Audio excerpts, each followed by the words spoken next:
Nagantos pa mi nga sa sahog ramatog sa una nga naa naman day mapalit nga ligon og quality og mas barato nga bed frame diri sa online. Mao dinhi ang heavy duty Bakit ka pa magbabayad ng iron bed frame. Grabe ka excited mi pag-abot ani mga badi. Kay grabing dakuha sa parcel namo. Maong nakaingon mi nga mao na jud siguro ni ang metal bed frame nga mo ang gipaabot. Naka-disassemble pa rin ni sila mga badi. Kay lisod man gud po ni ship kung naka-assemble na grabing dakuha man. Pero dali ra siya i-assemble mga badi kay nato siya kauban nga manual. Unya usa ra gid ka tool sa mga gigamit sa pag-assemble ani. Usa gyud sa mo ang ganahan kay pagkaugli ko ng mga material nga gigamit. Maong recommended gyud kaayo ni nga bed frame mga badi kung nagplano sad mo nga mopalit. Ang size day nga mo ang gipili kay kining double 137 by 200 cm. Ug ang nakanindot ani up to 400 kilograms ang kaya niya nga madaog. Bisan pagdaghan mo nga muhigda ani wala jud siya problema kay likod man. Mo to nga mo nang gitisting ani nga mo ang sofa bed ug butang. Ug nasiguro pod ihang katason mga badi. Medyo lapad laman siya gamay kay king size man ni. Ug galitan ra pod ni namo pon kung makapalit ng size double sad nga foam mattress sama ani. Bisan pag naglukso-lukso mi diha, wala jud kay madungog nga saba. Steady siya kaayo mga badi. Ug grabe kanindot gyud nga bed frame kung nagplano sad mo. Kung naganto sad ka nga matulog sa sao, panahon na siguro pod nga mo palit na pod kag sama ani nga bed frame. Ug kini ako nga i-recommend nimo. Kung ganahan sad ka ani butang nako ang link.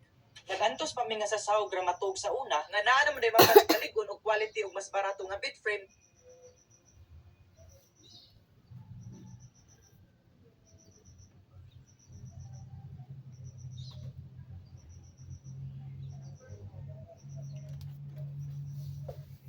Online. Mao dinhi ang heavy duty iron bed frame. Grabe ka excited.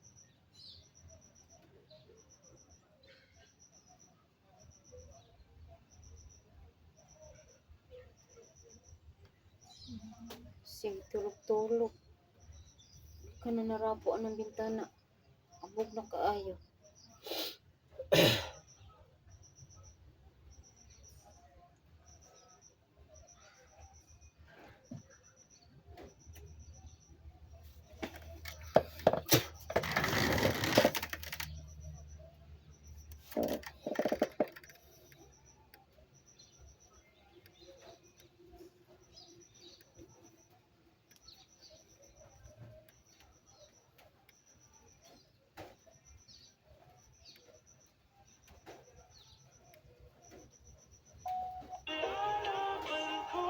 Here we go for...